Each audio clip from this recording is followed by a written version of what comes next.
1, 2, 3, swing it. Do you have an old sound tape or your favorite cassette tape that you want converted to CD or MP3 format? Do you need a demo CD, radio ad, a DJ or even a sound system for your wedding, birthday or special occasion? Then why not get in contact with KTR Records at 07931 152 448 or check out our website on www.ktrrecords.com. We have been in business since 2004 and also undertake community projects.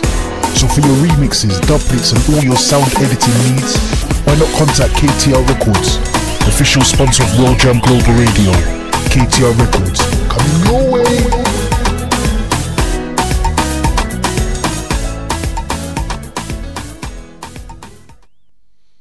I was terrified about sharing the vulnerabilities of people with difficulties reading and spelling words.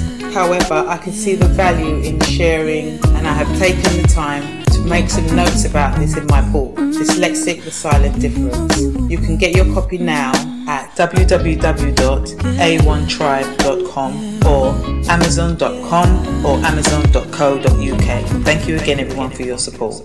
Do you like music like this? Great music all the time.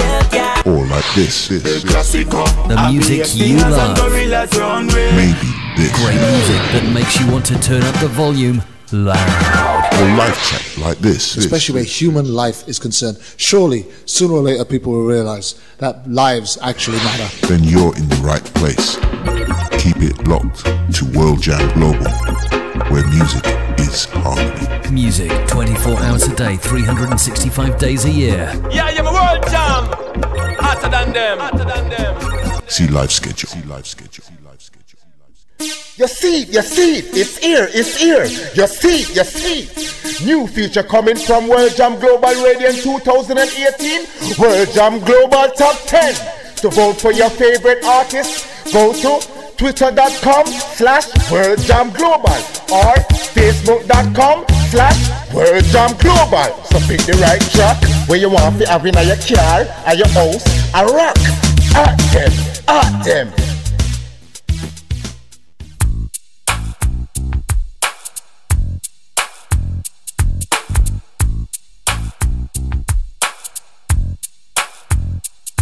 I already did my time. I paid for my crime.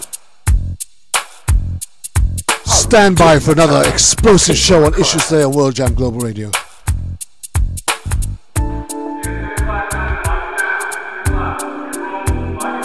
I already did my time. I paid for my crime.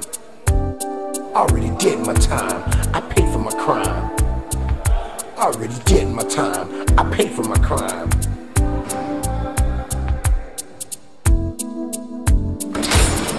Back in the day, I didn't really care about the system. It was all about survival. It was do or die. I had too many rivals. I was too young and foolish to stay in school. I learned my lessons in the streets. There was not a man I couldn't beat.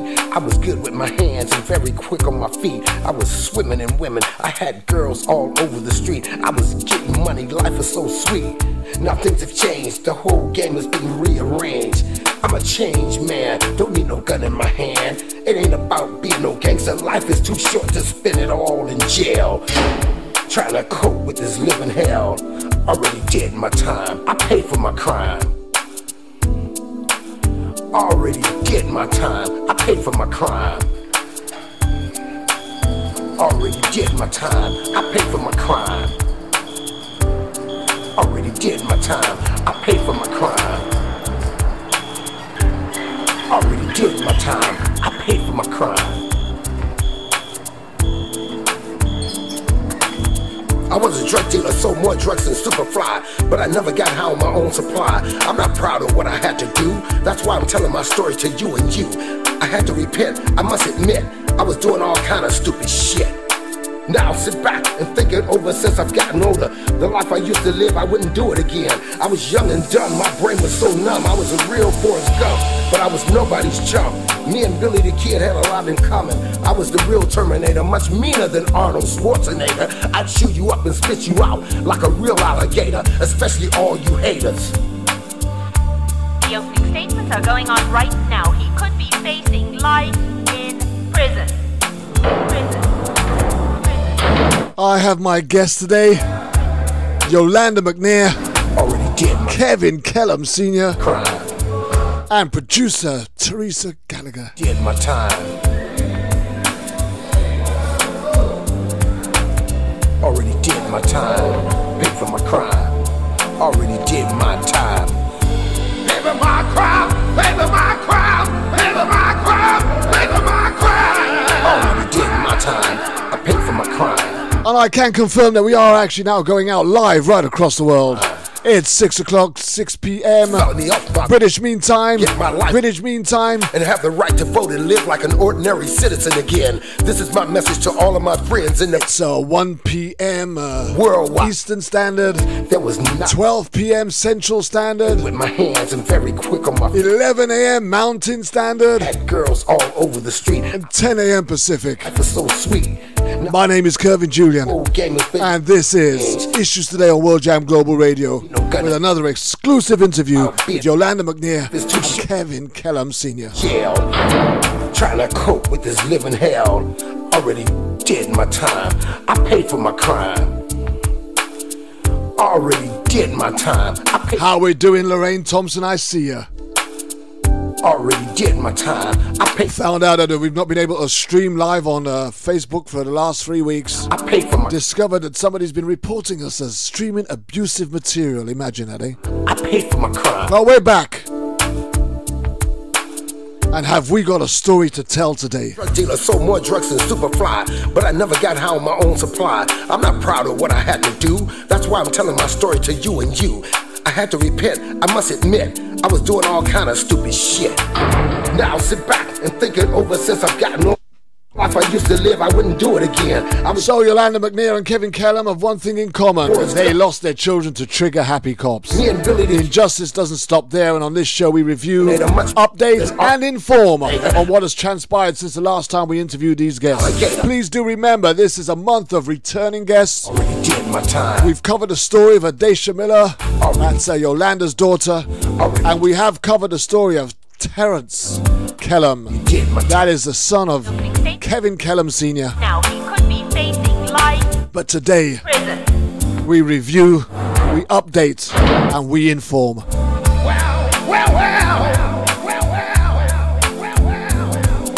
So please stand by for one of our powerhouses of speakers on this show, Yolanda McNair, and a returning guest in Kevin Kellom Sr. Yes, I am. Yes, I am. Yes, I am. Yes, I am. Trying to cope with this living hell. With this living hell. This living hell. This living hell. Already did my time. I paid for my crime. Our Father who art in heaven, hallowed be thy name. Thy kingdom come. Thy will be done on earth as it is in heaven. Give us this day our daily bread, and forgive us our trespasses as we forgive those who trespass against us. And lead us not into temptation, but deliver us from evil.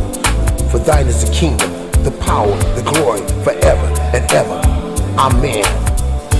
Pay for my crime, pay for my crime, pay for my crime, pay for my crime, pay for my crime. Both of our guests have lost loved ones. Absolutely extraordinary. About nothing. Ludicrous ways. He who was out sin, let him cast the first stone. I'm trying to get this felony off my back so I can get my... Adesha Miller never got to see her 25th birthday. Live like an ordinary citizen again. And Terrence Kellom died a very young man. World. Indeed. And put down those knives. Stop stabbing each other. And in just a few moments, yeah, we're going to hear exactly how.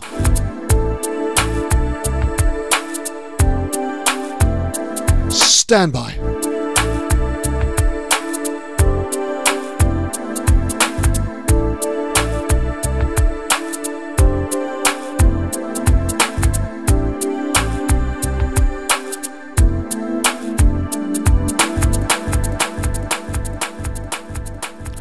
Okay, we are going to be talking to our guests in a very short moment, Yolanda McNair and Kevin Kellom. We have been doing a returning guest for the whole month of February, and I know we were supposed to have a Tanisha Tilson on this particular show, but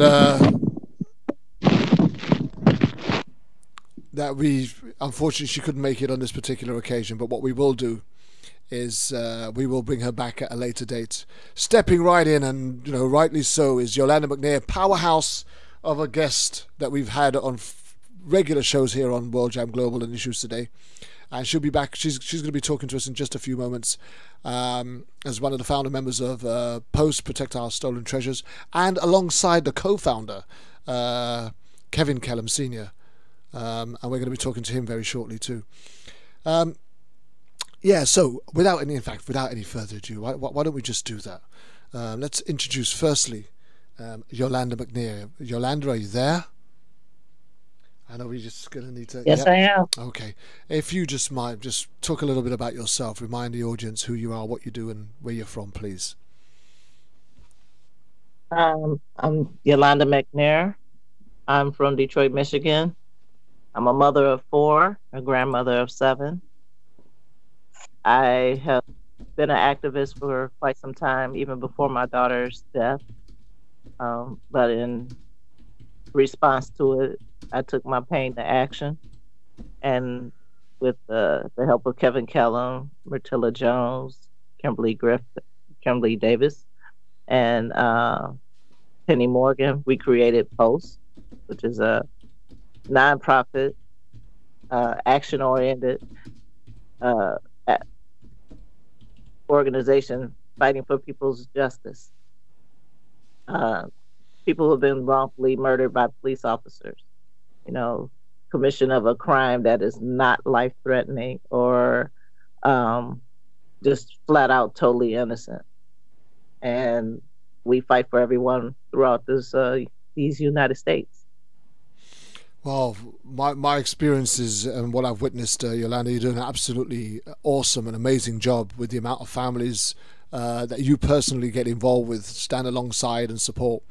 And it's been an honor and a privilege sharing this podium with you as we, constantly review and discuss not just your daughter's case, but many other cases with many of the families that you've introduced us to in order for us to share their story. So once again, we thank you, we honor you in this moment, bearing in mind that you're still going through your own grief whilst you stand in the gap supporting others, which is a tremendous feat indeed. So we thank you for that, and we thank you for being with us here again today. And I do believe you've got a co-founder with you today. Would you like to introduce Mr. Kellom? Yes, we have Kevin Kellom with us as well, who's making progress in the case of his son's wrongful death and being successful in getting an officer to admit that he was wrong, that he did something wrong, which is we're going to go into that to the latter part of the show, and let's not let them have the cherry in the pie first. Let's keep them in suspense. But yes, without no further ado, let's hear from Kevin, shall we? How you doing there? My name is Kevin Kellom. I'm from Detroit, Michigan. I'm 55 years old. And what I do is I'm an activist, fight for justice for other families. I have 7 kids, 10 grandchildren. And I I'll just take, help families fight for justice, when their loved ones got killed, help them in any type of way that I can. And just other than that, I'm just a homebody person. Other than working on houses, here and there. I do little light duty work, working on houses, some constructional work. My main thing now is community activists, standing up for justice. While in the process of going through what I'm going through for my son. Well, we're going to talk about that in much greater detail as the show progresses. But again, Mr. Kellom, it is absolutely, a privilege to have you on the show and trusting us to share this story and hopefully do it justice. Again, as I've said, we've often we've spoken with Yolanda on many occasions. I do have my producer who we're trying to get back online. There was some interference on the line, and we're trying to call her back in at the minute. And we're struggling. I'd like to have introduced her. While we do discuss and we talk, let us not forget she's had some extreme difficulties with her operation. She's been in a lot of pain, but she still does a lot of work behind the scenes, supporting the work that what we do here, while she also goes through her own grieving process with the loss of her own son, killed by cops. So it's an honor to have TJ, as Teresa, on the team, and we just honor her as well, and we think of her and we pray for her as she goes through her difficulties with her knee that she's actually had removed, and they're going to try and have it replaced at some point, I should imagine, but she's in excruciating pain, and she really wishes that she can contribute a lot more to the show, but at the minute she's on the sidelines watching. I'm not sure if she's listening. I think she's got her ears back on again. Do you want to say hello, TJ? Hello. Okay, well, that's a very... I'm here. Yeah, very short hello. Well, it's great to have you on board, TJ. If you just stay tuned in, Thank you. And we will be talking to you very shortly. All right? Right, okay, so, Kevin, can we just... Yes, boss. Okay, so can we just get back to you, Kevin, and let's just try to understand who Terence was. So we're going to get to Yolanda in a bit, but let's give you an opportunity to profile and humanize Terence for us. What type of a child was he? I mean, you was his father, but what type of a child was he when he first came into the world? Yeah, when Terence was first born, first of all, he came in the world smiling. So as a little boy, he attended school. His main thing was, being around his family, being with his family all the time, playing games, football, basketball, or either baseball, the same sports that I play. Wanted to, be around. His upbringing was beautiful. He did what he did in school, went to school. He got A's and B's and mostly C's. He was he wasn't not a hard-headed child, but at times he could be, real stubborn. But other than that, he's a father of 2 kids. And, he loved to take care of his kids, loved to be around his kids. Like I said, he's a family-oriented man. Excuse me. He's a family-oriented man that, just enjoyed life, being around his kids, being around his family, always keeping a smile on his face, and always being silly around his family. Just meddling with people. And he give kids trouble. He loved babies. So he always, playing with the babies, making them smile and laugh, agitating them. Agitating the whole family, really. That's what he did, aggravators. But he always stayed in a playful mode, even brighten up a room. Just love, the type of person that you would love to be around. Yeah. He wasn't working at the time of his, death, but, he was doing odd jobs, like working on the houses with his 2 uncles, and, going home to his family. And, that's all he wanted, just be around his family. He's very protective of his family and us. He thought the superhero of the family. But other than that, he was a wonderful kid. Could be stubborn at times. Yeah. Sometimes we feel obligated to try and honor the memory of our children. And not all the time they're angels, and we understand that. We accept the fact that not all of our children are angels. I've got some boys that are real pains in the necks, actually, and only one of my 4 boys have yet to be incarcerated at one point or another. So my boys are not angels either, but the least that we could expect is that our children die with dignity, in a dignified way. Right. So that's you right. know. We're not gonna sit down here and paint any untrue pictures or pretty pictures just for the sake of it. We're gonna tell it like it is today, okay? Okay. We're gonna talk about it like it is, and when we unravel what we've got to unravel, then the hope is that people will see the truth for what it is. Okay, so correct. We're going to come back to Kevin very shortly. I want to give Yolanda an opportunity to repaint the picture of who Adacia was and what Adacia meant to her. And I'd start off by saying I suppose some people often think that I don't have any favourites, although Yolanda is one of my favourites. You see what a contradicting and conflicting sentence that is, all in one go. But yes, from the very first time I heard this story, this is one of the most horrifying stories of a loss of a child that I'd ever heard. Under the circumstances, a day away from her birthday, and it wasn't even like Terence or some of the many other cases that we have on this show, where we're talking about the police went to arrest them for the wrong reason, and there was a scuffle and the gun went off. It wasn't one of these. It wasn't a case of the child was running away from the scene of a crime and got mistaken identity and killed. It wasn't one of them.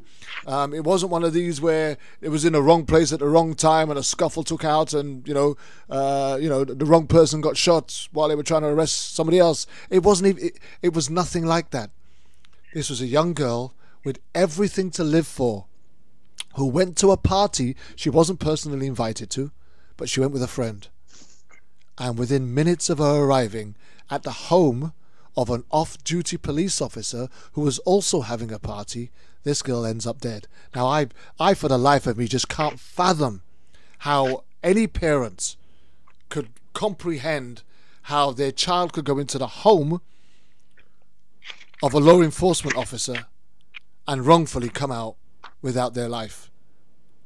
But I'm going to let Yolanda tell us a little bit more. Let's start off by talking about Adacia, the type of, because again, this is a child with honors. This is a child with a dream. This is a child who had a whole future ahead of her.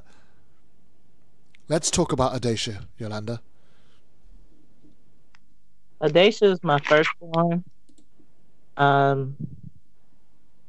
She always wanted to see people smile, even when she was little. She liked people smiling and being happy. She was always a independent person. I've said it before, taking her to kindergarten. After her doing so well in Head Start, I went to walk her in her classroom, and she stopped me and she said, "No, Mommy, I'll see you at the end of the day." And walked over to her teacher and stuck her hand out and shook her teacher's hand and said, "I'm Adacia Miller. Nice to meet you." And the teacher looked at me and was like, "Wow, where did your child come from?" But she was always a happy person. Never went anywhere she didn't make a friend. It didn't make a difference if she only knew one person in the room. By the time she left the room, everybody in the room was her friend. She was a helper by nature. She went into the field of physical therapy as a massage therapist and specialized in physical therapy because she didn't want to see people in pain. She didn't like that. She always wanted to be the best that she could be for herself, not only because I told her that's what she should expect for herself, but that was just her nature. She's a giver by nature, loved by everyone. In everything that I've seen and heard, she sounds like an absolutely remarkable young lady with hopes and dreams of doing great things with her life. She was just like every other 24-year-old. She hung out, she drank, she smoked a little weed, no big deal, nothing. She was never into hard drugs or excessiveness in any way, but she was just a normal person. And she was invited to this party by this young lady that she had been hanging out with earlier in the day, because she knew she was celebrating her birthday. In that regard, Adacia was exactly like me. If your birthday's on Sunday or Monday, how much fun can you have? And her birthday was going to be on that Monday. So she went to this party Saturday evening with this young lady. And like you said, Kervin, according to the witness statements, one says 15 minutes, the other one says 45 minutes after Adesha arrived, she was dead. And this is a party that the police officer was having at his house with his family, his co-workers, and his friends. And for the life of me, cannot figure out why he felt the need to carry a weapon on himself if he was with his family, co-workers, and friends. One of the still unexplained things is the law that says two things. A,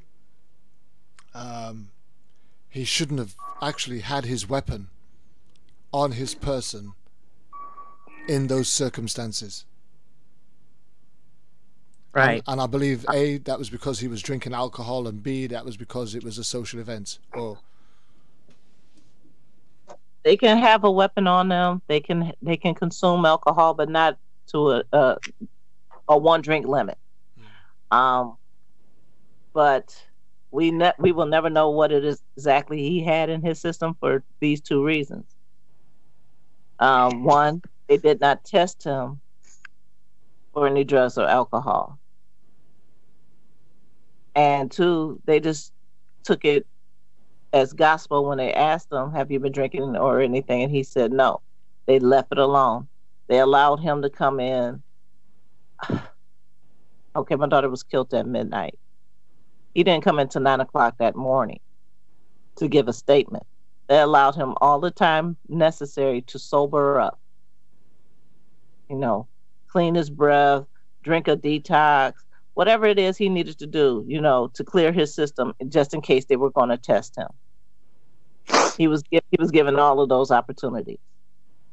But my daughter didn't get the opportunity. She didn't get to choose whether, if they didn't want her at the party, to leave. You know, they want to keep brushing over the fact that my daughter was attacked before she was murdered. And, you know, it's just so frustrating to be in this position. Let's just go back to the point that you made a short while ago, that he was given till 9 o'clock in the morning. Your daughter was killed around 12 midnight, whatever it was, but he was given until 9 o'clock in the morning for him to present himself, so that he can give his version of events, make his statement. They can check out if they were going to test him and everything else. Right. What part of the law gives him that kind of preferential treatment over and above anybody else that would be involved in a fatality? Wearing a badge, being part of the team. But is that standard policy, or is that just an exception made as a favor, as an act of favor? Yeah, that was a personal favor from the other officers to him. Okay, so then therefore, the personal favor has to be questionable, at the very least, because it's not law, it's not legal, it's not right. Yeah. Right. Right. For example, if you were involved in a car crash, right, before you left the scene, even if it wasn't your fault, you'd still be expected to take a breathalyzer. Exactly. Right? So you're driving down the road, somebody smashes into your car, right? They drive through a red lights, they're on crack, smack, and everything else, and they smash into your car, right? And the police arrive at the scene. You, although being a victim, would still be breathalyzed, just to make sure that you didn't actually play a role in the pursuing events, right? Right. So, not trying to say that this officer did anything wrong. He was within his rights to kill this girl. She was a pest. She was trying to do something wrong and everything else, and he did everything that was legally right. Why didn't they pursue the correct protocol? Still trying to find that out.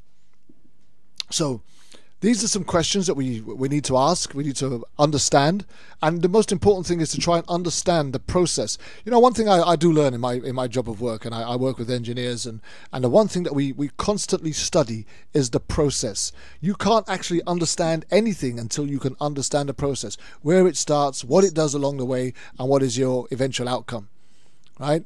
And looking at when you look at this, you say to yourself, my daughter went to this guy's party, and she's, you know, the outcome is she came out without her life. What is the process that took place?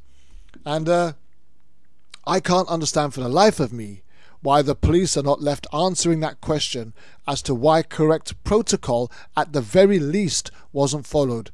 And I wonder if the reason why they can't accept that is because the word negligence would immediately step in, and that's a civil lawsuit.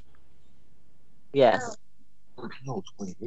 So let's hold that thought there for now, because we fully understand, and we're gonna keep delving back into that as best that we can. But we're gonna ship across to Mr. Kellom Senior, because his loss of his son was a slightly different circumstance. I believe that the officers turned up to execute a warrant on suspicious of him being involved in some sort of a robbery. But I'd like you, Mr. Kellom, to kind of walk us through it. What do you remember happening? Because I believe you was at the house when it all happened. Yes, sir. Yes, I was. On April the 27th of 2015, me, my son, my girlfriend, and my daughter, we were all, you know, at home, and his girlfriend. We was at home. We were all upstairs wrestling. Said I get a knock on the door. As I'm going downstairs to the door, I see a lot of faces, and looking through my window. Now, my son at the time was on probation for he had stolen one of my guns out the house, and was got caught carrying it. But he had did good. He had 2 years probation for it. He had 6 more months left of probation. So we're at the house, and I used to knock on the door, and I noticed that it's the police. Now, my son, he did have a warrant out for his arrest, but it was only for violation of probation, not going to see his probation officer. And that was it. Which he was in communication with his probation officer, and she knew because his daughter was supposed to have been born May the 30th. She knew after May the 30th, that following day, he was going to turn himself in that day. So the probation officer knew of that. Okay. So at the particular time when I saw the police, I holler upstairs and I tell, my girlfriend and my son, it's the police. Now, ain't nobody done nothing, so we don't know why the police is at my door. There's no reason for them to be at my door. So I have a daughter whose name is Kellom. She's currently going to school for law. She comes down the stairs with me, her and my son's girlfriend. We come downstairs and I answer the door.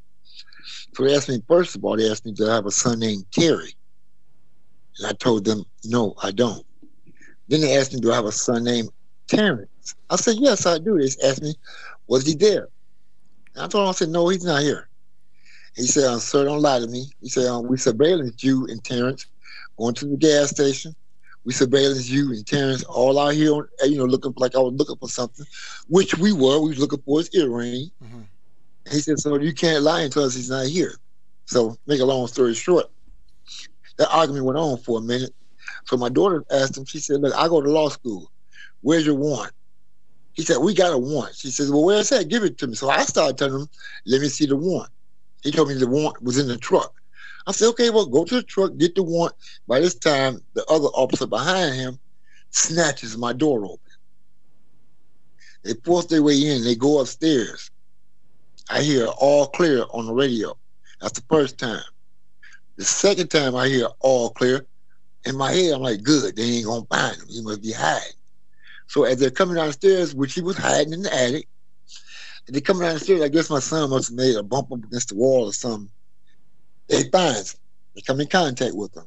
And they're hollering. I hear them hollering over the mic, give me some backup. We need backup up here.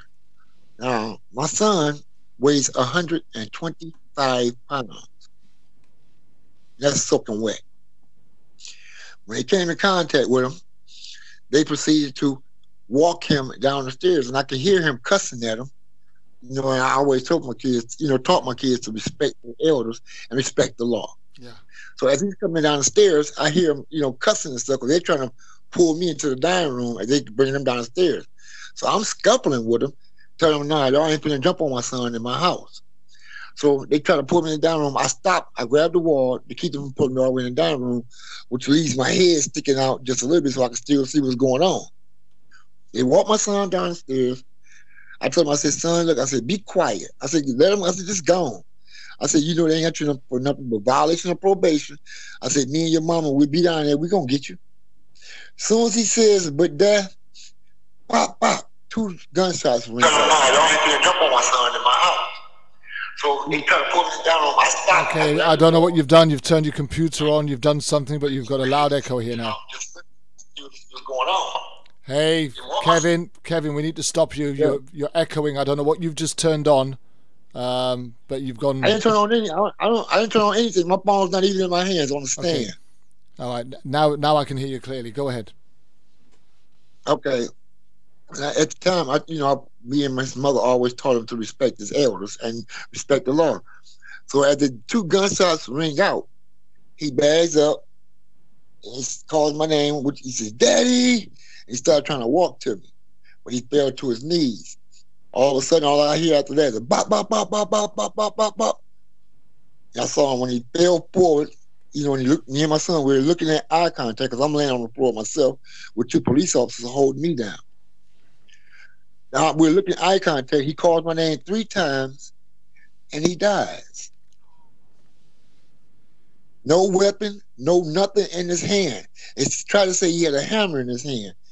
My son didn't have a hammer in his hand. If he had a hammer in his hand, why I couldn't do the fatherly thing and say, son, put that hammer down. My son wasn't hard-headed. Let me just ask you a quick question, Kevin. They're walking your son down the stairs. Had they not handcuffed him yet? No, he was not handcuffed. He was unhandcuffed all the way down so the stairs. If they were arresting him and taking him out of the house, why didn't they just handcuff him? That's what I don't understand. They did not put no handcuffs on my son. After my son was laying on the floor dead, that's when they put the handcuffs on him. Because 9 times out of 10, you've gone in to execute a warrant. You've found the person that you want. Your first protocol is to the Miranda rights, and then you handcuff them. That's right. That's right. That's the process, right? Then you lead them out. They didn't even bother to handcuff. So here's the question. Before they led him out, did they search him? Nope. They didn't search him. Nope. They didn't. They just came in contact with him. So therefore, they're about to arrest a suspected violent felon. Right? Because armed robbery is not a light case, right? Pizza delivery driver or not, it doesn't matter who he tried to rob. It was an armed robbery, and he was reputed to have had access to firearms, which he did. You've already said he was on probation for taking your firearm, right? Right. So they know that this guy, right, possibly can and might have a weapon. So they've gone to the premises to execute a warrant. So A, why haven't they searched him?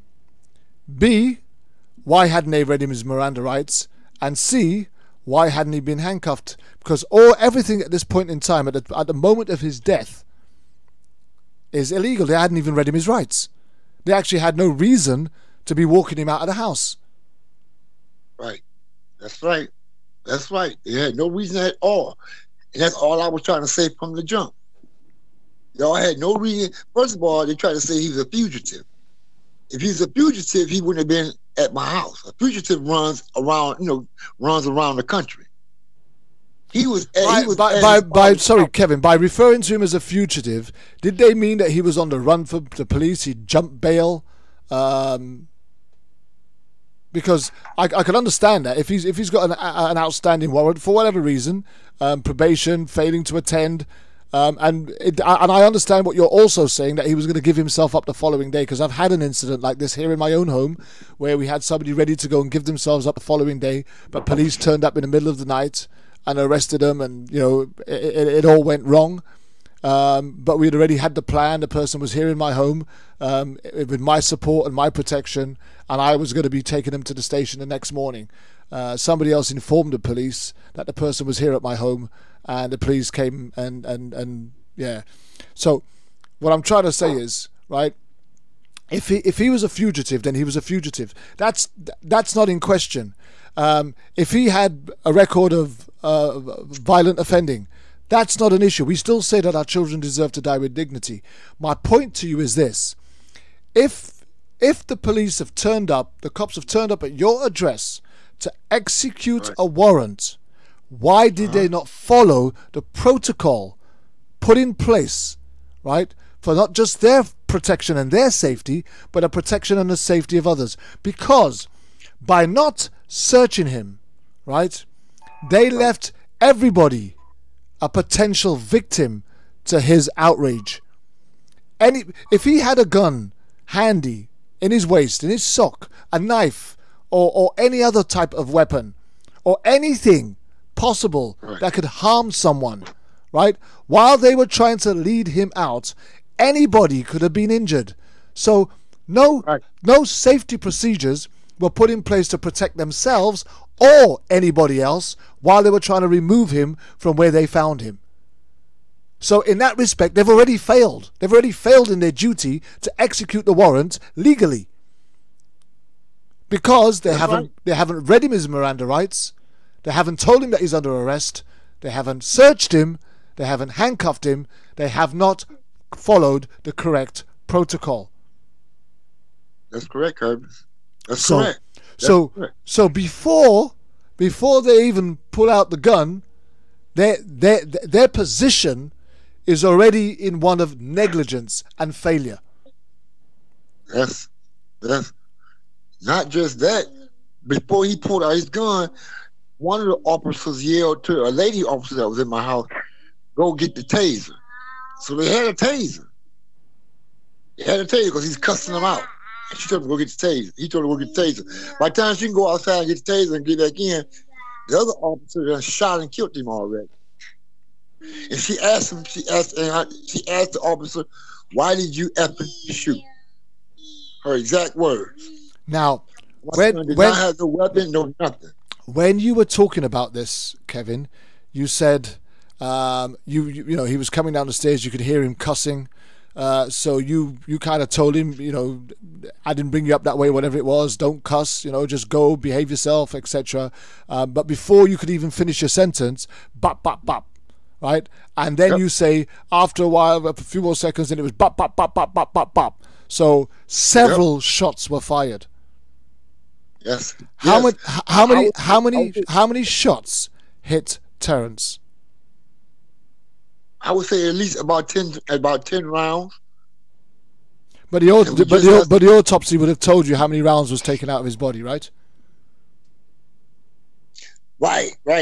It was my son was struck a total of 6 times, and we just got some more news about my son's case the other day. We just got some update. We're gonna deal with the update later. Don't worry, I have the update. I know the update. We're gonna deal with that later. Let's just deal with the matter as it is, right? So at this precise moment in time, several shots was fired, of which six shots went into Kevin's body, or Terrence's body, right? Yes. Which ultimately killed him, right? Yes, it did. Okay. He only weighed 125 pounds. He's about 6'1". He weighed maybe 145 total. That's total. With clothes on, shoes on, everything. He weighed about 145. When he's being violent, he wasn't being violent in a way where they had to hold him coming down the stairs, because they didn't. My son came down the stairs. He had 2 police officers in front of him, and he had 2 police officers in the back of him. Now, if he was being violent in any kind of way, them 4 officers that would bring him downstairs would have noticed it themselves.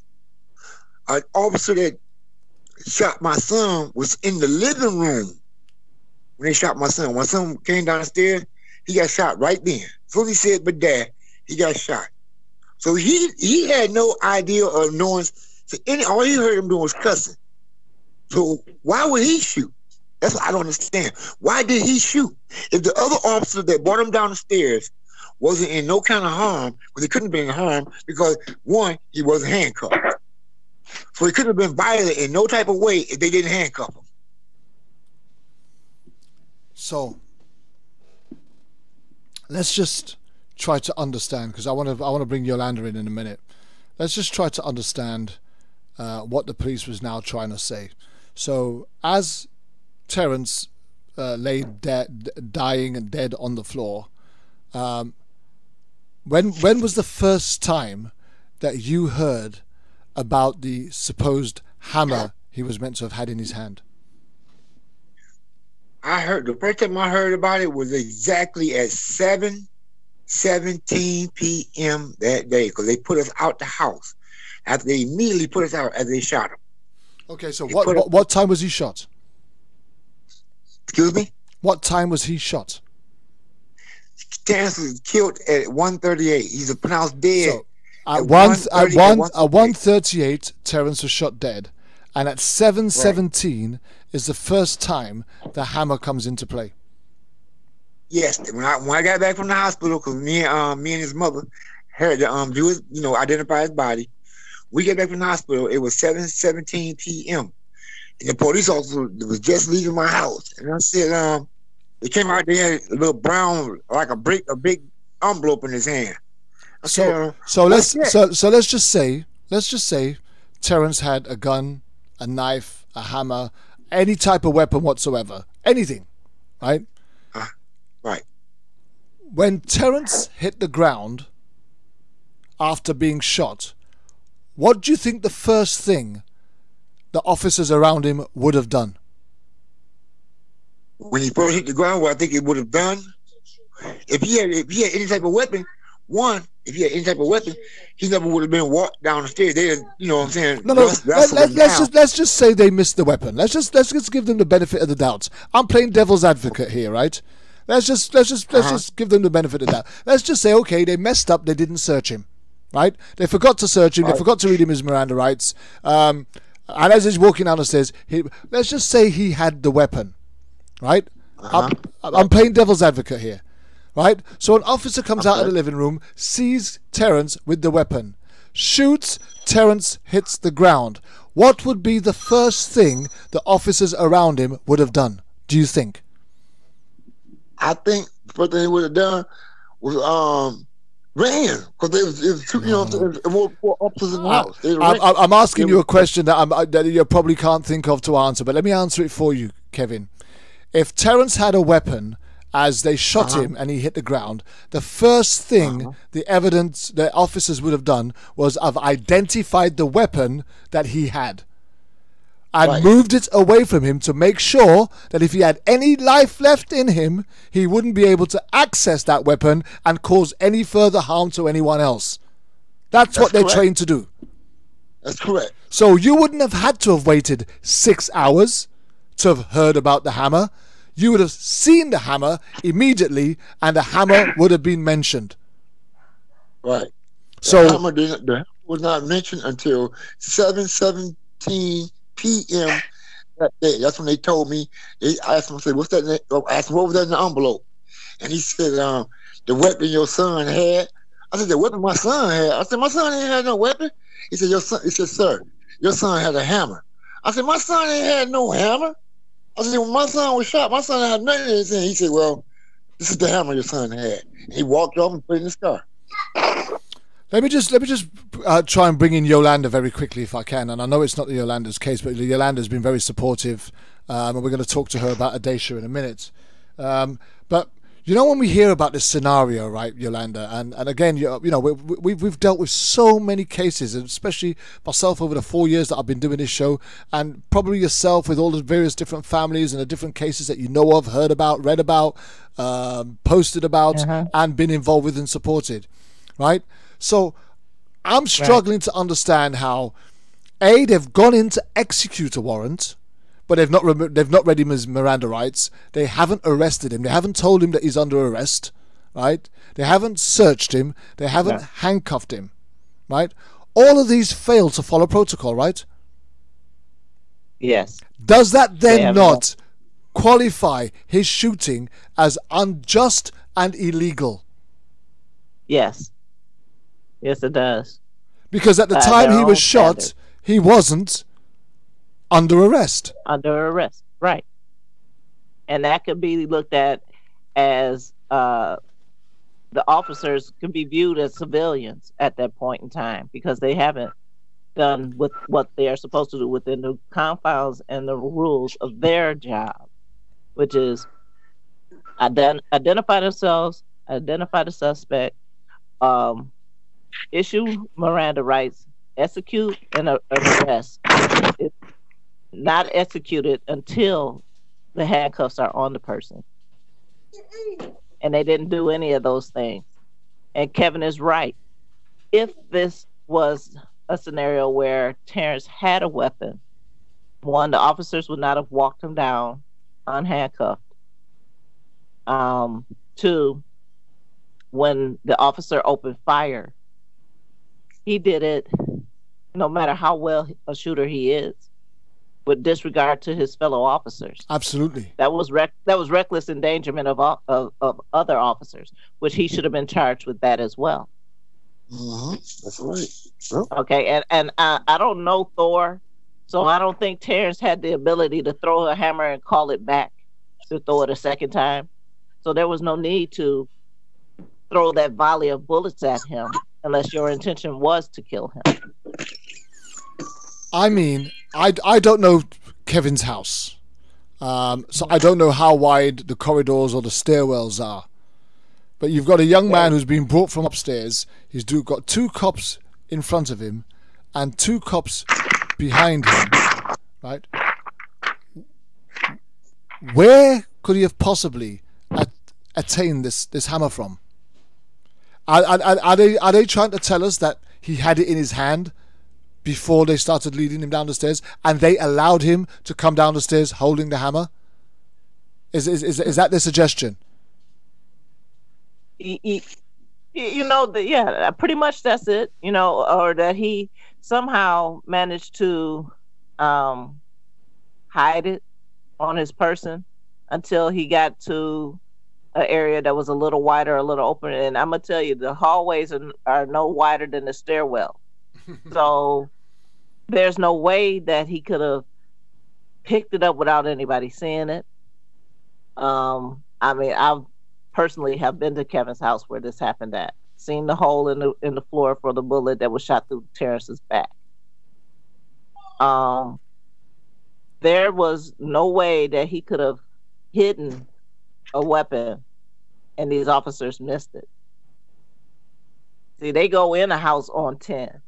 So they're looking for everything, anything that they can consider a weapon or a means to justify their intent.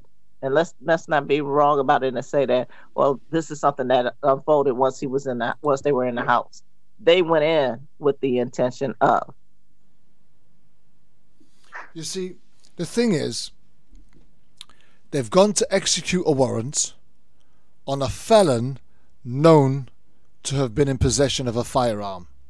So they know his capability. They also know the accessibility. In other words, in the home, weapons are accessible. Right? They know that the capability, they know that he's capable of carrying a firearm. He's known to have carried a firearm. He's on probation for possession of a firearm. Right? So they've gone to the home to execute a potential violent felon who is known to have been in the possession of a firearm, which was why he was on probation, and yet they carry out no search. They put their own lives at risk by not carrying out the search, and again they put the lives of others.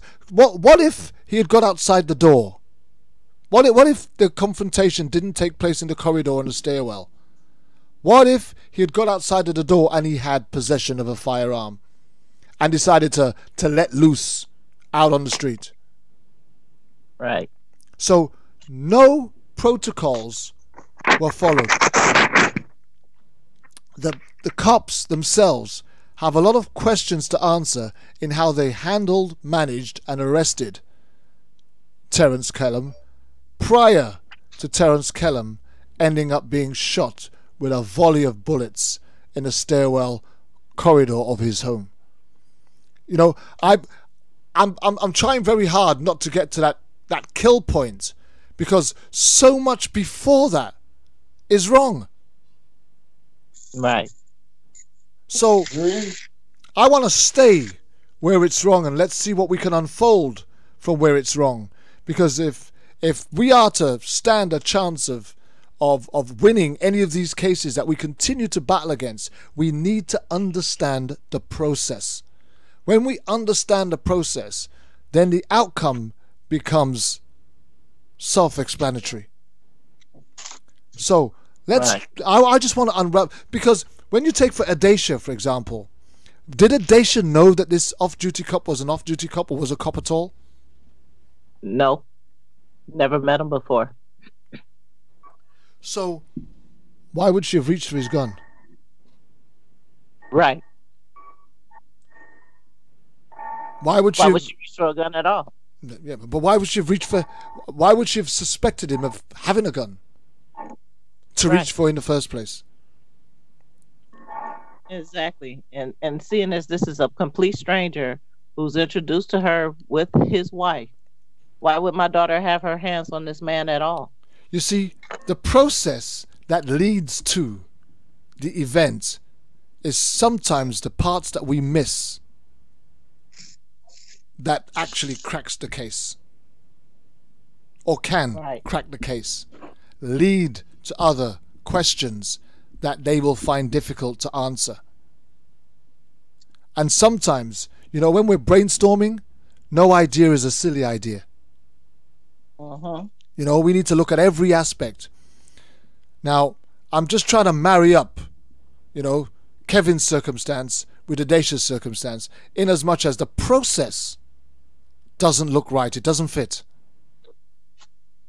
Right. So let's continue to unravel that process. Let me just go back to Kevin a bit, Yolanda. And you know, I don't want to. I know we've done a lot with Adacia, we've done a lot with you, and I don't want to leave you out. And I know you wanted to come on board and support Kevin, but I also want to revisit Adacia's case, because I think it's unique in its entirety, and I want to bring that back out again. But going back to Terence, right? Did you not witness? Was you not a witness at all to when the officers went upstairs and first encountered Terence? Was you there? Yes, I was. I was right there. I looked at the whole entire ordeal, from the time he was brought down the stairs until the time he was shot. So I want to go back to before he was brought down the stairs. So the officers go upstairs, see and say what? They look around first. They couldn't find him at first, so he gave an all clear on the radio. As they was coming down the stairs. So is that because Terence was hiding? Yes, it's because he was hiding. Yes. Okay.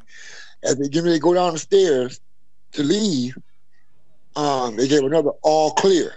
As they gave that last all clear, I guess Terence must have bumped up against the wall or something. And that's when they snatched the door open to the attic and started saying, "Freeze, freeze, freeze, or I'll shoot, I'll blow your brains out." And me, I've always told.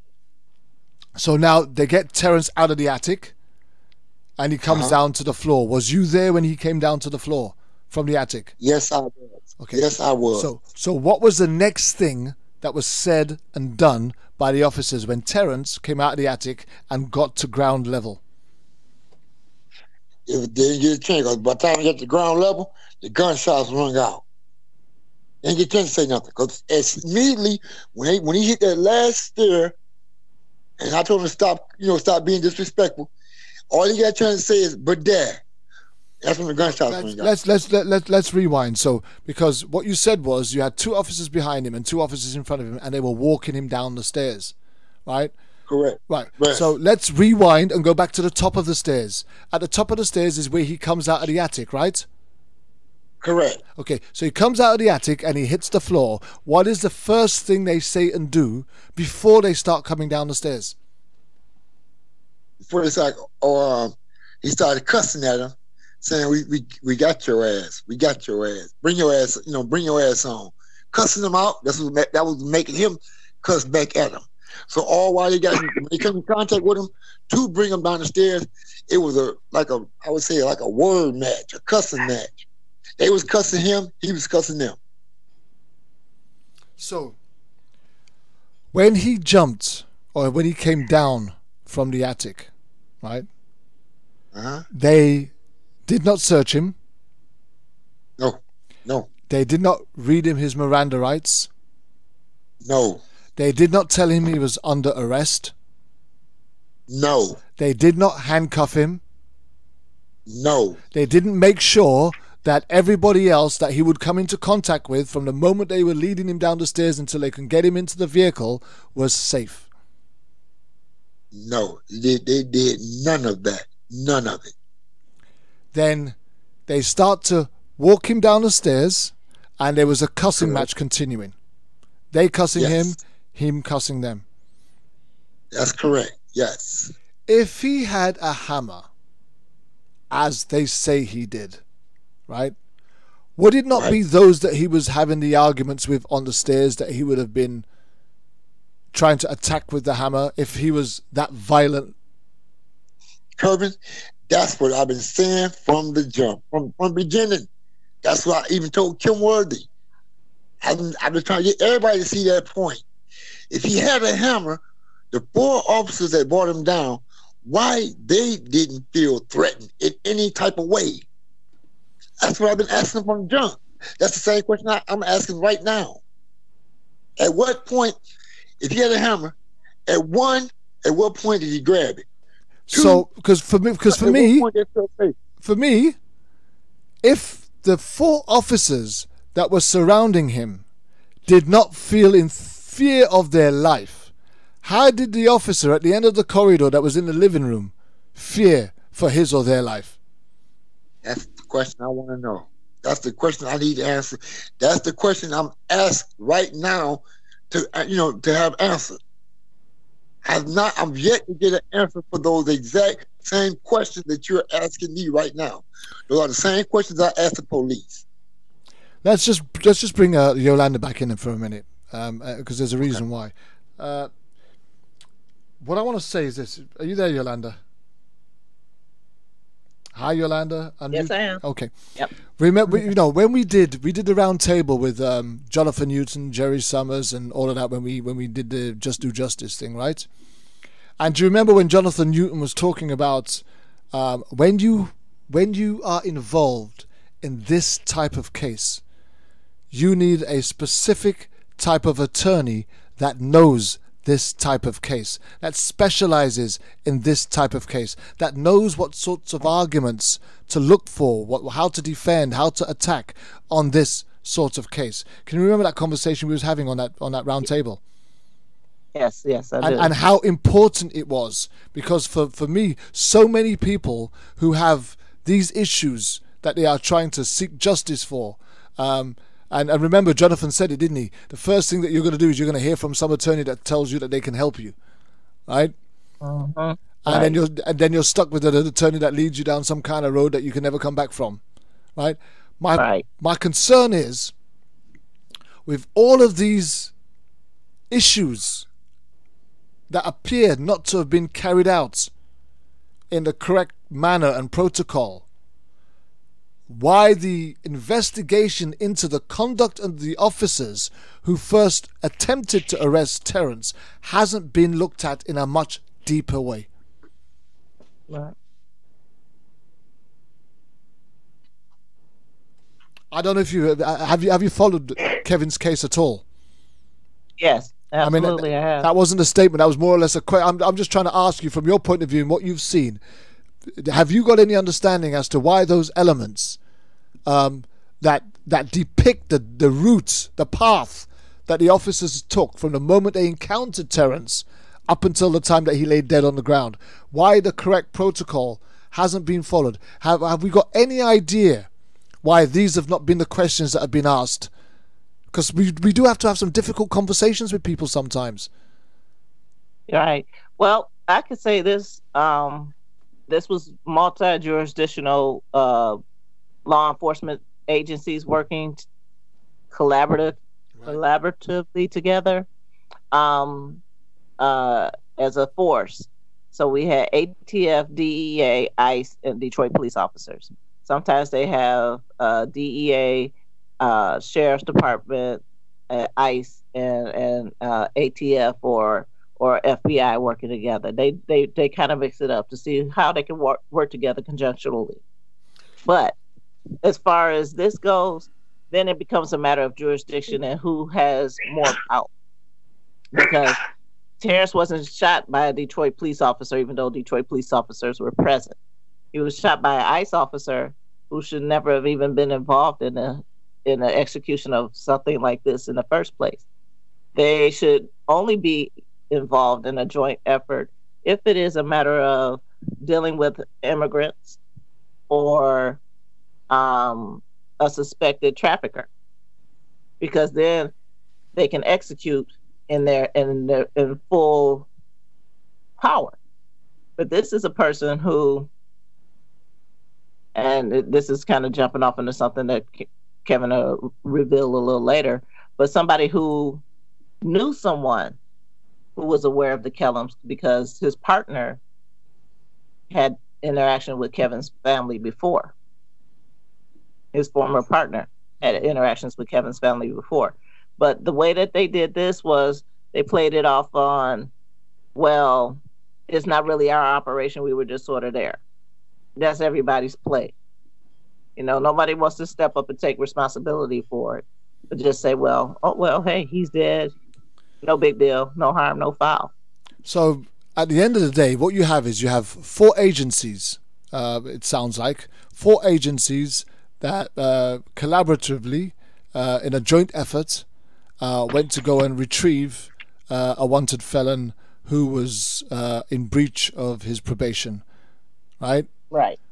But again, when we talk about jurisdiction, one of those agencies would have been the lead agency. Right, but nobody wants to step up and say they are. So if we were figuratively speaking, if we were just to hazard a guess, out of those four agencies that we knew that were present, based on the reason for them turning up there, who would it be that would normally have been up front in the lead, responsible for heading up the operation with support of the others? Detroit Police Department. Okay. And until they accept responsibility, can't even pursue them. Right. But ultimately it falls on them anyway, because these people are working in your yard, you know, so it doesn't make a difference if they brought the tools and injured themselves or they borrowed your tools and injured themselves. This all still happened in your yard. Yeah. And you're quite right. Because at the end of the day, the local department for that locality would be responsible unless it was a federal offense. Right. That's the only time where jurisdiction would have been taken from them. Exactly. So all of this, the arguing, the toing, the froing, the failing to take responsibility is irrelevant. The responsibility is the Detroit Sheriff's Office, full stop. The buck stops and starts with them. Exactly. So, out of the four officers that were in front and behind him, which department did they represent? They represented all they had on their vest was police. So I take it that was Detroit police. There was two in front with Detroit police, and the two in the back had on like a brown vest. So I don't know where they was from. That'd be the Sheriff's Department. Yeah, might have been. So, the sheriff's department, right?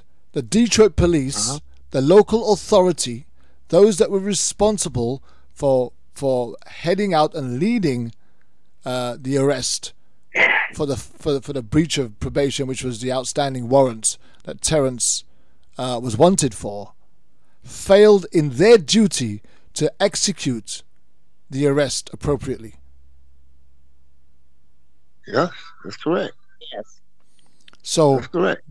That's where we start. We start with them, right? Because they failed to execute the arrest. In fact, at the time of Terrence's death, he was not under arrest. No, he wasn't.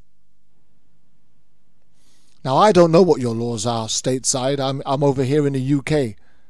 But what sort of civil rights do you guys have that protects you over an issue? I really wish I had Jerry Summers on here now, even David Ramey, to be honest, because I'm out of my depth here. But do you guys have civil rights that protect you against that type of killing by an officer? Yes. Unlawful arrest or attack. Yeah, we do. Now, the trick is getting, like you had brought up before, the right kind of lawyer on the job. Unfortunately, we got a lot of lawyers here that have no clue as to what the rules are or the laws that, as far as they pertain to police officers, the actions that they take, and the way that they could be prosecuted. And they do. They waste our time. I lost 1.5 years dealing with this hack that I had, and it's damaging to us because they count on us being law ignorant. They don't want us to learn the laws or to call them out on it. But these officers are running around trying to execute laws that they don't learn or understand themselves. That's right. That's right.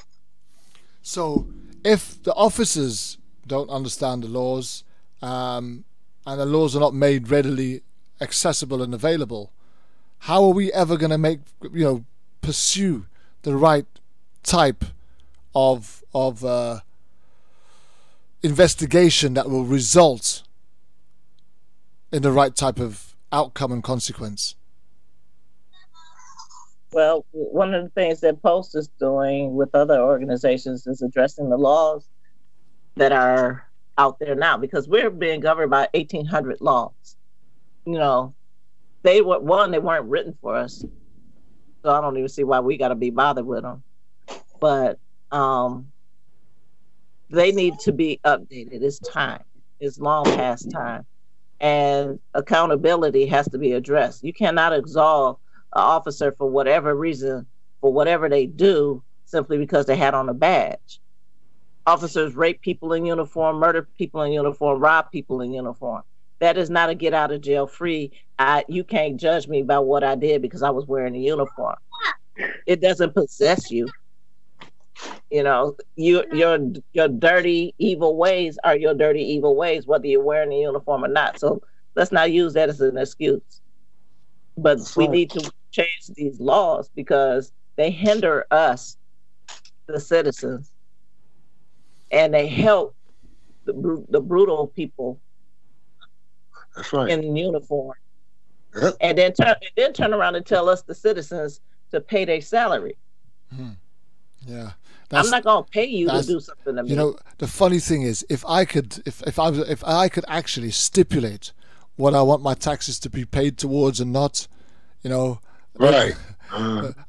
If as a nation, you had this tick box sheet. So here you go. You pay X amount of tax per year. What would you like your taxes to go towards? And what would you definitely don't want your taxes to go towards? I think the police force just wouldn't get a penny. They wouldn't. They would, but it would still be coming from big corporations. So one of the things that we talked about in a round table that we did, and we're looking to do again, by the way, and we've got another one on the 30th of March, I believe, with quite a few guests lined up for that. In fact, I've had to omit some people because there was just too many people who wanted to be involved in that show. And I'm still looking for a United Nations representative. I'm waiting for some feedback on that. I've put the feelers back out again because we want the United Nations involved in this as well. But one of the things that we looked at when we did the roundtable, which we felt was really significantly important to challenge, was the Officers' Bill of Rights. And around the area of the Officers' Bill of Rights is where our rights are most abused. So when we look at the inappropriate way that the whole investigation around Terence Kellom's death was concerned, I want to just flip over to Adacia Miller now, because she was shot by an off-duty cop while she was attending his party at his house with his guests and his friends.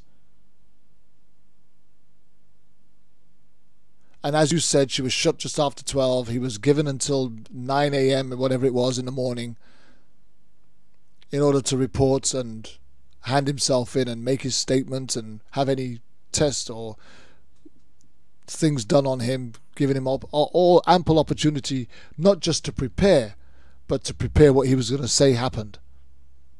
Right. So when we look at the Officers' Bill of Rights, how different is Kevin's story to yours and Adacia's? Not much different. The police officers received preferential treatment. Following policy, protocol, and procedures was not done. They chose to omit information, to fabricate scenarios to justify their action or inaction. You know, the nuances of it, the little dynamics in the middle, they're different. They're all horrific, but the beginning and the end are the same. They're a cop. Yeah. That's right. That's right. And they were both murdered by him. Right. Now, ain't got away with it. Yolanda, when we come to Adacia, there was all types of suggestions attempted in order to besmirch her character. Yes. Tell us about what they did to try and criminalize her and make her look like something that she was not. Let me count. Let's say Sunday, Monday, Tuesday. Okay, first 5 days of her past her demise, her death. Each day there was a new story out about what my daughter was doing or how she was murdered. And of course they said tragically killed. The joke of a police chief that we had said it was an unfathomable situation. No, it is, to the extent that my child should never have been murdered. You should have been able to come home and enjoy it, turning 25. I shouldn't have had to go from planning her birthday to planning her funeral. But each day their story changed. And it was as if the police department who was putting out these stories, Officer 1 didn't check with Officer 2, Officer 2 didn't check with, Officer 3 didn't check with 2, 4 didn't check with 3, 5 didn't check with anybody. But what they did was kept changing where my daughter was, what she was doing. Day 1, it was a side-by-side hug. Day 2, it was a face-to-face hug. Day 3, she was dancing behind him, hugging him. Day 4, she was dancing behind him, trying to get him to dance with her while he was dancing with his wife. Day 5, one reporter here in Detroit asked me what my daughter did for a living. I told him that she was a licensed massage therapist. specializing in physical therapy. And by noon, now bear in mind, I gave this interview at 10 a.m.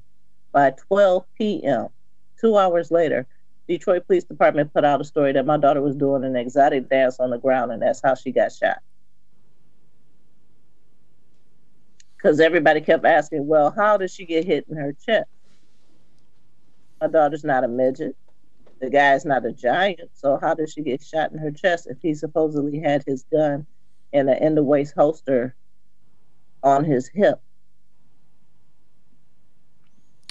But if correct, when the truth of the matter, she was shot from a distance. Irrespective of that, if the truth of the matter is, if he was following correct protocol and procedure, right, he wouldn't have even had his gun, and he shouldn't have had his gun on his person. Right. To see the things that he was engaging in by dancing. Dancing is considered a sport. And that's something that the police officers are not supposed to see. Are not supposed to do. Engage in any sport activity while they have their weapon on them. He also, the party had been in full swing 6 hours by the time my daughter was shot and killed. 6 full hours at a fish fry. He's serving alcohol. The police want to say, oh, well, he isn't drinking. He didn't drink. He said he didn't drink, so he didn't drink. Okay, he didn't take a sip out of his wife's cup, fix himself a shot, drink a beer with his boys while he's talking to them. This is a fish fry. You eat and you drink. Now, I'm not just saying that the kids are doing it or the infants that were there. And let's bear in mind, there was infants and children there as well. So why the hell would you have your gun on you? It absolutely makes no sense. And if, again, if the officer, the undercover officer, had no weapon on him while your daughter was supposedly doing some sort of lap dance around him, she'd still be alive today. Well, here's the thing. Adacia doesn't dance. She wasn't doing any lap dance. That's just one of their lies. He was married, so she's not about to do a lap dance on a married man at his house with his wife there. That's a fool's job, and my daughter was not a fool. She's my daughter. Let's go with what we have. Not one 911 call came in out of 40 people at that party. 40. And only one call came in. And it came in 25 minutes after Adacia got shot. The caller said that my daughter was shot in the house. When the police arrived, my daughter was outside. She didn't walk herself out there. She was already dead. She died instantly.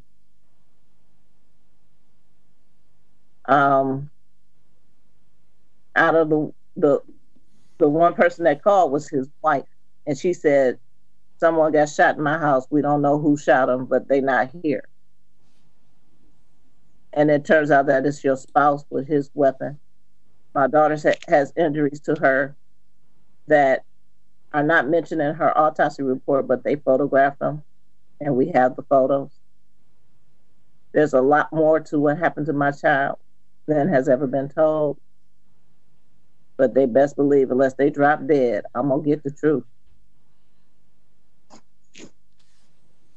And as you begin to unravel what happened to Adacia, you see the similarities in bad police practice, protocol not being followed, officers not acting according to their policies and procedures, and still leaving the victims to blame. There is a constant and regular theme that seems to take place in all of these incidents that we are looking at and investigating and discussing. And all of it seems to point down to the incorrect manner and protocol under which these law enforcement officers are operating under. And yet, we struggle to get a successful conviction. Now, for most families, it's absolutely heartbreaking when you spend so much time trying to seek justice for your loved one, when what you should be doing, in fact, as a family is grieving and trying to find a way to get through. But the fact that you can't get the truth, the basic, simple truth, and none of us here are professors of law. None of us here are experienced barristers and attorneys. None of us here are trained law enforcement officers. None of us here are well versed when it comes to, judges' rights and options and access and availability of information and knowledge and paths and directions, and they got clerks and people to give them more information. But with the basic common sense scenarios that lay themselves before us, it looks absolutely ludicrous when they try to invite us to accept anything that's different from what we can see. Terence Kellom was being arrested on a breach of probation warrant as a violent, offending felon who is known to be in possession of a firearm, which is what he was on probation for. And yet, they search the house. They give the all clear, not once, but twice. But unfortunately for Terence, the big mistake was that he must have fumbled and made a noise in the attic, which alerted the police to where he was. So they threatened, come out, or we will shoot. So Terence comes out. And on his exit,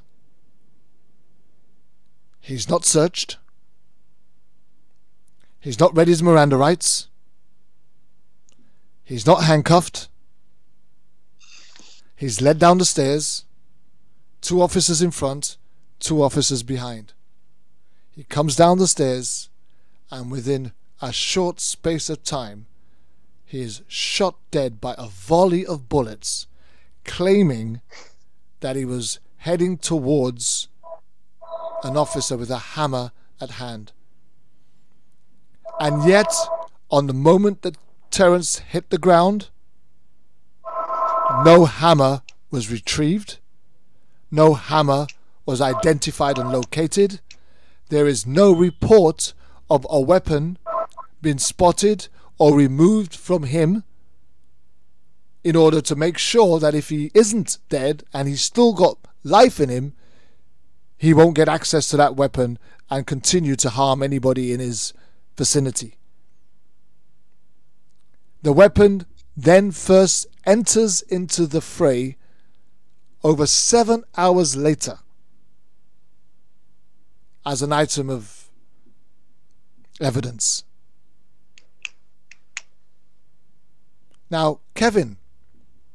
Yes. Was Terence's fingerprints ever found on that hammer? No, they wasn't. But his blood was. One little drop of his blood, one speck, barely a drop, a very, very small dribble of his blood was on it. And if Terence had the hammer in hand when he was shot and hit 6 times, you'd have expected when he hit the ground that hammer would have fell in a pool of blood. That's correct. That's correct. But it didn't. It had one drip of Terence's blood on the hammer, and that was it. Which that drip of blood could have come off any police officer, right, that was in his whereabouts at the time those shots were fired. That's correct. Yep. So there's nothing that can categorically prove that Terence had the hammer at the time he hit the ground, because there is insufficient blood, and he would have gripped that hammer in such a way that it wouldn't just be fingerprints, his palm prints, his sweat. That's correct. His DNA That's would have correct. been all over the handle. It's what they tried to say was he was beaten through the floor. If he was using that hammer and beating through the floor, there's no way, there's no reason why his fingerprints wouldn't be on that hammer. All that was the lie they told to cover up the fact that they killed my son in my face. Yolanda, Yes. the gun that belonged to the off-duty officer that they claimed Adacia reached for and shot herself with. Did they find any fingerprints of hers on the gun? No. Did they find any of her DNA on the gun? None. And yet They we didn't have... even find. They didn't even find any gunshot residue on her hand, her clothing, or her wound track. So there's the theory going out the window of the gun being close to her when she was shot. So we have another 2 cases where the police are claiming that the individuals had possession of a weapon of some sort. One who, self-inflicted with the gun, and the other one was with a hammer, which is why he had to retaliate. But yet there is no forensic evidence, no DNA, no fingerprints, nothing that could tie them to the so-called weapon that would inevitably cause their death. Nothing. At all. Again, another huge part of this story begins to unravel. One of our listeners, Lorraine Thompson, says that they went in knowing Terence was there and the intent is clear. It was quite clear that they believed Terence to be in the house because they said they had you under surveillance, Kevin. They said they'd seen you and Terence go out and come back. Correct? Yes. Yes, that's correct. So it's surveillance. So they were surprised when they walked around the house and they couldn't find him. They believed him to be there. And when they gave the all clear, they probably assumed that maybe he's got himself out through the back door or something. Uh-huh. Yep. But then they hear a noise. Yep. And now this extremely violent felon who's known to be in possession of a firearm because he's on probation for possession of a firearm of which he's in breach of, which is why there is now a warrant out for his arrest. And they find him in the ceiling and they don't even pat him down. That's correct. He's been in hiding. He's been in secretion. They don't know what he's been doing and they don't know where he's been. All they do know is they're looking for him and they are treating him as a fugitive. A fugitive. He's on the run from the law. Potentially a dangerous felon. That's what they say. But they don't even pat him down. That's correct. That's what they say. That's a lie they told. A lot of lies they told.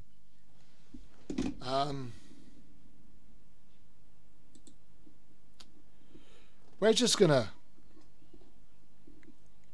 try and understand. These officers, in unison, all claimed that Terence had a hammer. Yes, they had all the officer statements, and all of them said he had a hammer.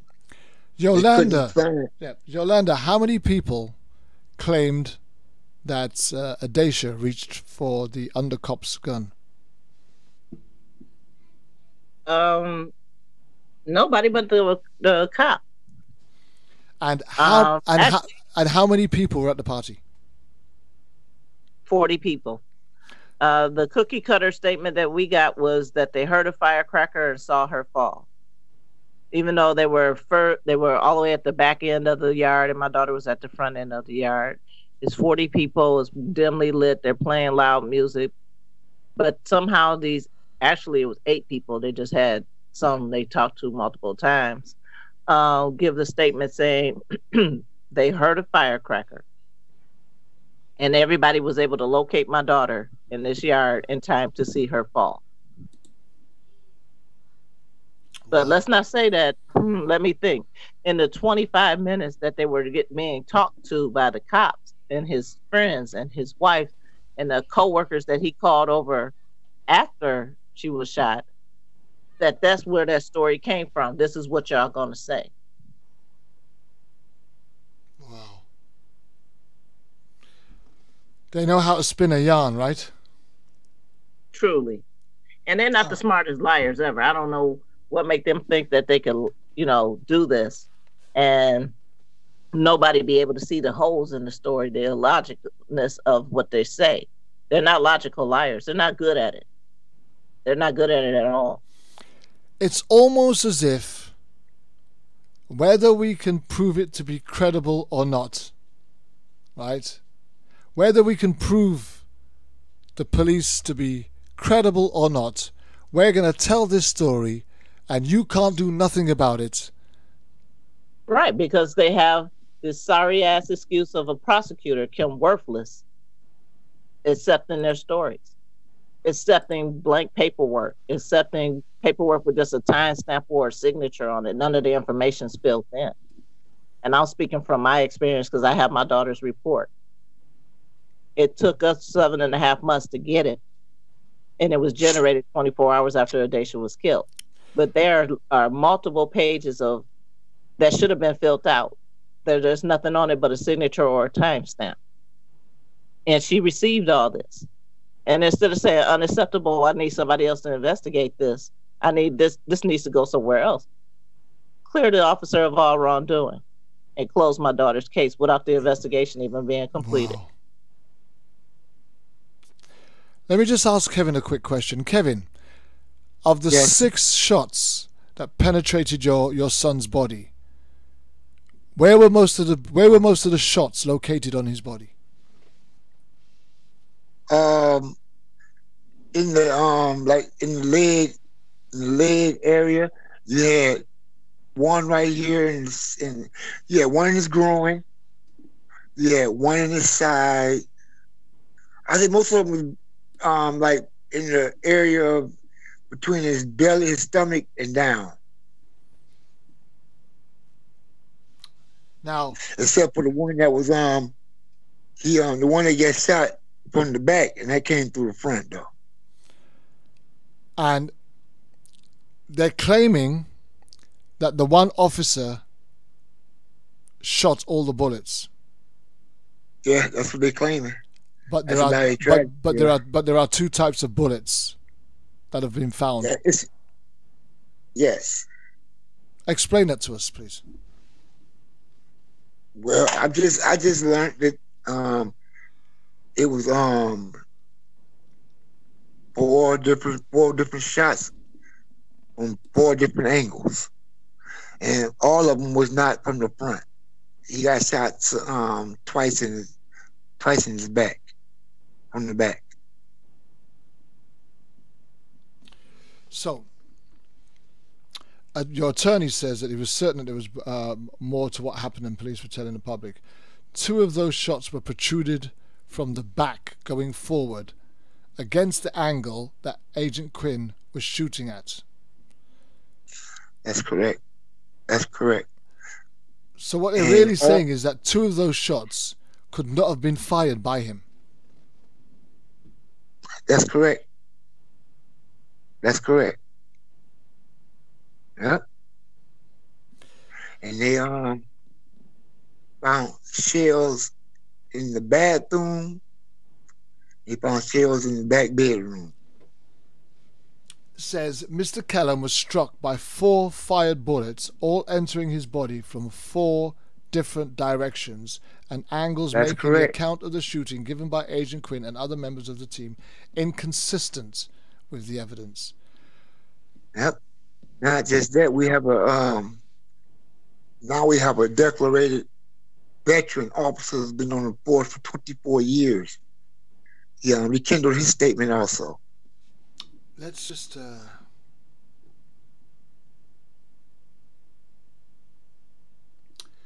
are we talking about Fitzgerald? Yes. So yes. So today,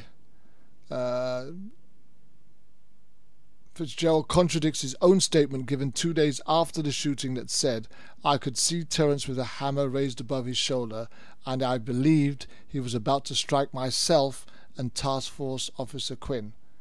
Fitzgerald now states there was no hammer in Kellom's hand, and his recollection is of Kellom on his knees as opposed to moving toward him and Quinn. And that's correct. And that's the correct story right there. That's a correct story right there. He that's the new statement we got. Like up until I found out about this new evidence that just came up recently, I thought my son was just struck from the front, except for the last bullet where I saw Mitchell Quinn place his boot on his shoulder and shoot him, in the back of his shoulder. I thought all the bullets came from the front. New evidence is showing that bullets he was hit from the front and the back. Wow. So, and from 4 different directions. So it could have only been by one of the 2 sheriffs that was behind him. That's correct. It had to be. Those shots couldn't have come from anywhere else. So, whoever. One second, Kevin. Let's just bring Yolanda in a second. Again, these are one of these shows that I really wish that I had some law enforcement support with, just to answer questions like this. But we can try and resolve this between us. When there is an incident involving police officer involved shooting, don't all the other, all the weapons have to get tested? I'm not sure what is the law out there in America, Yolanda? All weapons that have been discharged have to be checked to establish the ballistics, matching shells to whatever weapon has been fired. If all officers have fired their weapon, all officers' weapons are confiscated, whether they are allowed to remain on the force and in active duty or not. If they are in active duty, they are issued another weapon until that issue is resolved.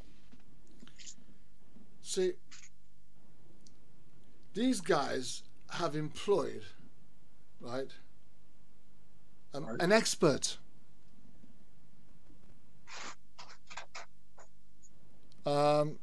This guy Balash. In addition, retired state police forensic expert David Balash, retained by your attorneys, Kevin.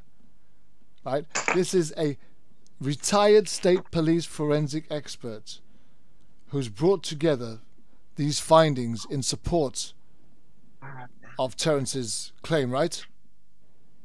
Right. And he's making these findings of the different shell cases. He's got the findings of the bullets being fired from different angles and different positions. He's got findings of different weapons being fired, more than one weapon being used. Yes. And he also come to find out the case was never, turned over to nobody else to investigate. They did their own in-house investigation. And all they went by was the officer's statement. So there was never an investigation from the jump. Yolanda, I don't always like to put out the race card, but doesn't it get tiring when we just see how our people of color are constantly disregarded? Yes. You know, Yes. the lives of our loved ones are lost, laying dead, dying dead, buried, and we're still just trying to get the basic, simple route. Here's the thing. If they turned around and said that we made a massive mistake, we are so sorry, would that make a difference to you? No. It wouldn't make a difference, but you know, it would at least show some common courtesy. Yeah. You say, "Excuse me, I'm sorry." When you step on somebody's shoe, you hold them up in line, you bump into them. You took a person's life and then claim that it was an accident, but you don't even have the decency to say, "I'm sorry." That's right. And That's I suppose that's where it gets really messy, is because, you know, a series of events eliminates coincidence. You see, when you're sorry means that you just don't do it again, right? You put something in place to prevent it from happening again. Right. Right? It's Right. it's what we use to deter our youth. So we send them to prison, and we hope that them going to prison will teach them a lesson. Hopefully when they come out, they won't want to do the same thing again.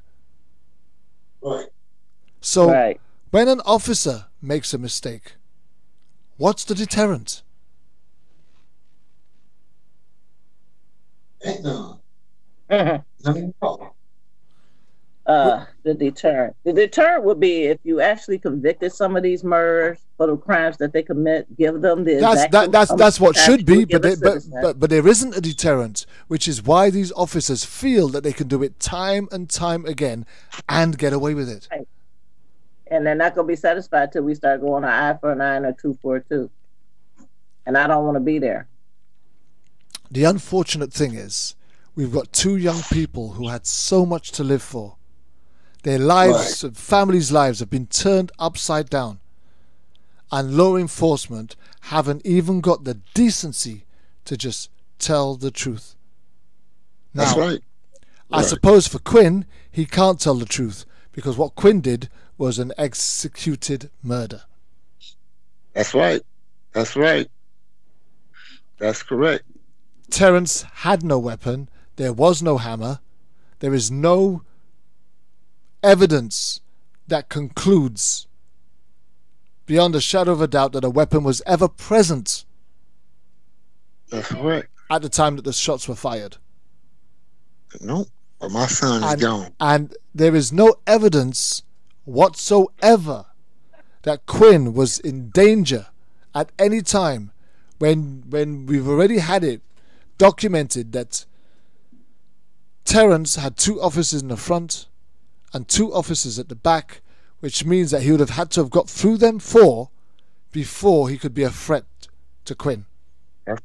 That's correct. That's correct. You are 100% right. So,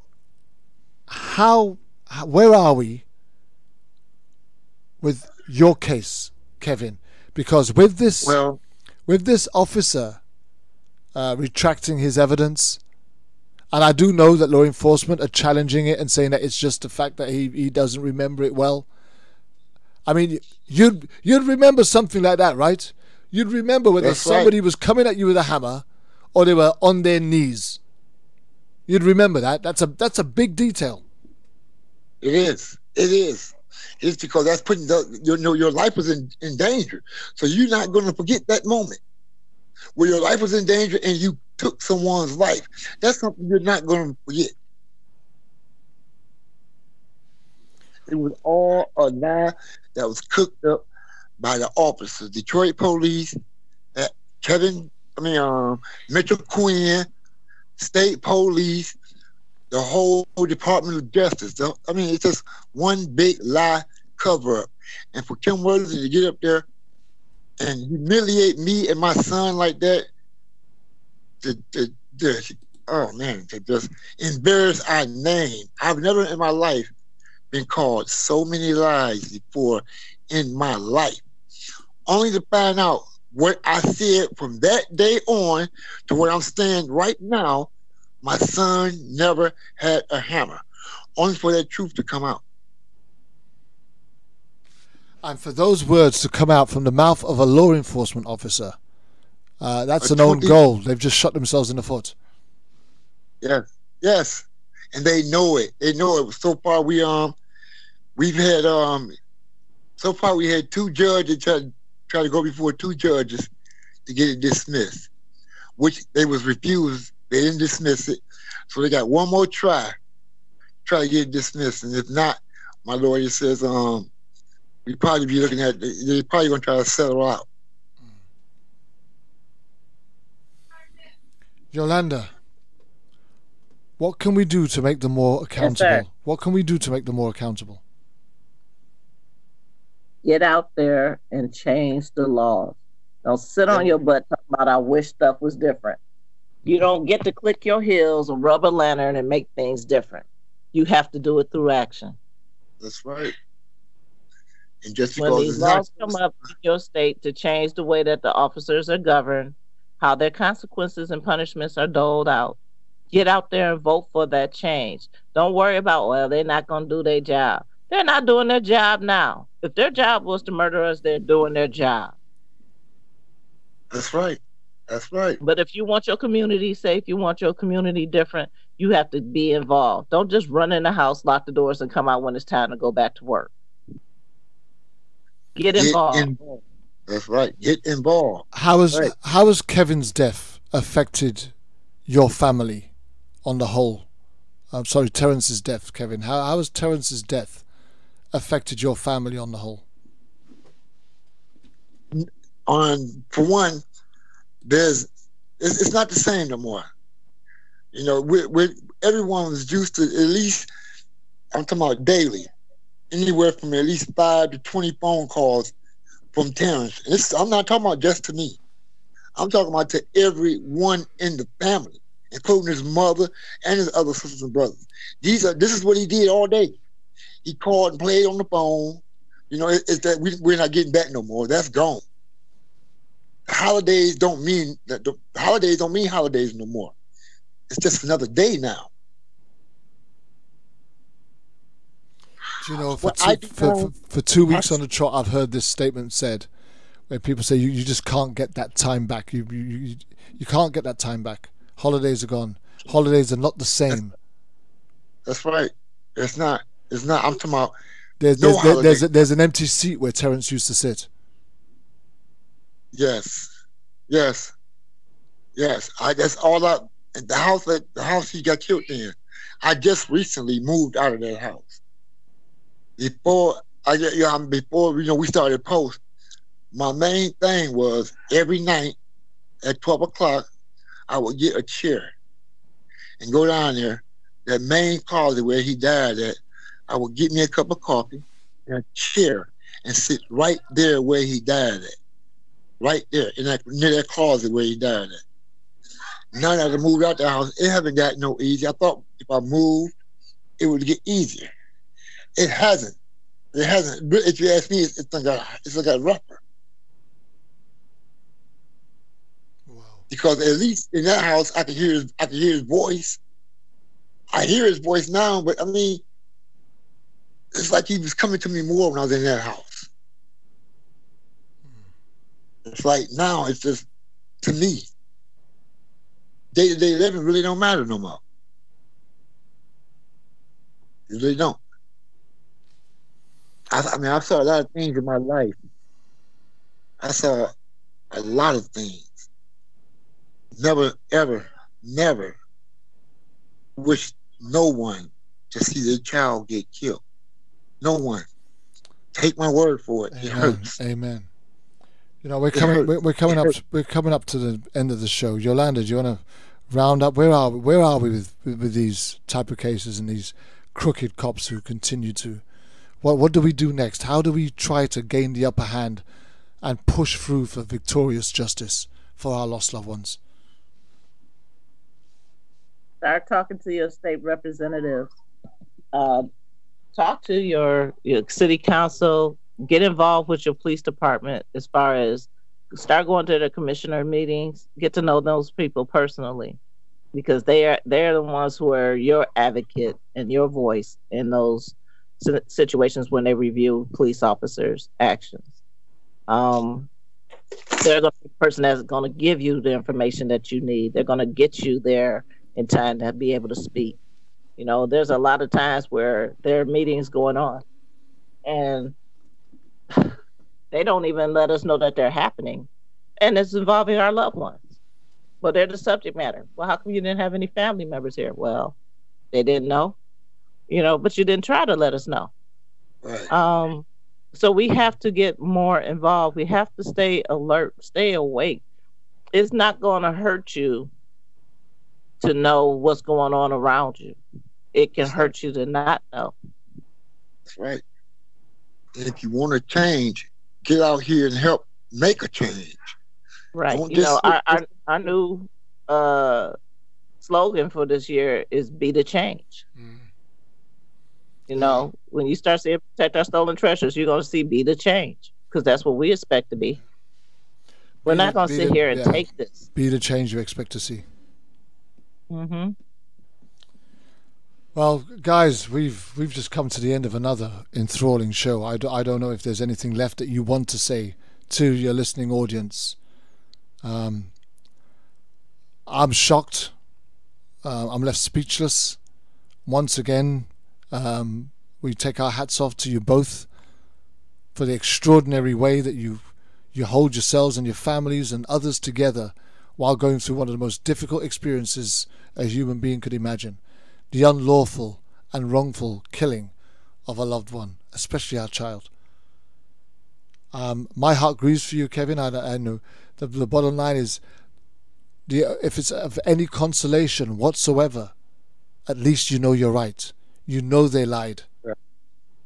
Right. And That's right. Our only hope is that what's done in the dark will come out in the light, and truth will out. That's right. We hope. That's right. We pray. We believe. You know, for Adacia and Terence, you know, the only second chance that they're going to have is the one that they're going to have with our Father in heaven. That's right. That's right. But they deserved to have been in this life, among their family, reaching their goals and dreams that had been set before them. And because their lives was untimely, unwelcomed, unwarranted, unlawful, and illegal, as a unit, we won't stop until we see justice. We're family. Is there anything that you want to say before we close up, Kevin? Because we're about run out of time. Yes, I would like to say, get out and help. These people that's going through this, don't just sit there and say, it's not my child.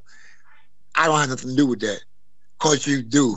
As long as your child walk around in this society, it's a chance your child can get the same thing our child got. Before that happens, get out and help the family that's going through it. Make all the right votes to stop this. Support what if you don't want to be a part of the problem, not part of the problem solution, well, don't be a part of the problem. It's nothing wrong with getting out and helping someone who's been through this, or perhaps standing tall for someone who hasn't been through it. But you don't want to lose your loved one. It hurts. Trust me. Wow. Thank you, Terence. Yolanda, do you want to finish up with anything? I would just ask people who have skills, have access to, facilities, doctors, psychiatrists, psychologists, helping people get medical attention or whatever. There's an aftermath to this that has to be addressed. These people are traumatized. We are traumatized. Don't think that we're not because we're speaking. We are all traumatized. And we all suffer something behind this. We lose everything. It's a domino effect. So don't sit up there and think that we're okay, because we're not, but we're fighting. If nothing else, label me a fighter, because I refuse to continue to be a victim. That's right. That's right. Well, I just want to thank both you, Kevin Kellom Sr. and once again Yolanda McNair, for joining us on Issues Today on World Jam Global Radio. That's all we have time for. We're out of here. It's for the people who are wondering why we're in the streets and we're outraged. It's basically a rundown of what's happened, and this is recent. And it's if you run, you die. Hashtag Walter Scott. If you stay and get arrested, you die. Hashtag Freddie Gray. Lay down while handcuffed, you die. Hashtag Eric Harris. Hashtag Oscar Grant. If you fight back, you die. Hashtag Trayvon Martin. If you mind your business, you die. Hashtag John Crawford. Put your hands up, you die. Hashtag Mike Brown. Proclaim your innocence, you die. Hashtag Eric Garner. Getting married, you die. Hashtag Sean Bell. Pan-sagging, you die. Hashtag Irvin Edwards. Beg for your life, you die. Hashtag Thaddeus McCarroll. Hashtag Cedric Barty.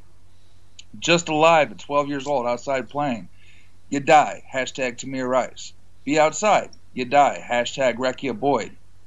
Be at home chilling, you die. Hashtag Katherine Johnston. Run into your home, you die. Hashtag Ramarley Graham. Injured asking for help, you die. Hashtag Jonathan Farrell. Be in a stairwell, you die. Hashtag Akai Gurley. Smoke a cigarette, you die. Hashtag Sandra Bland. Wow.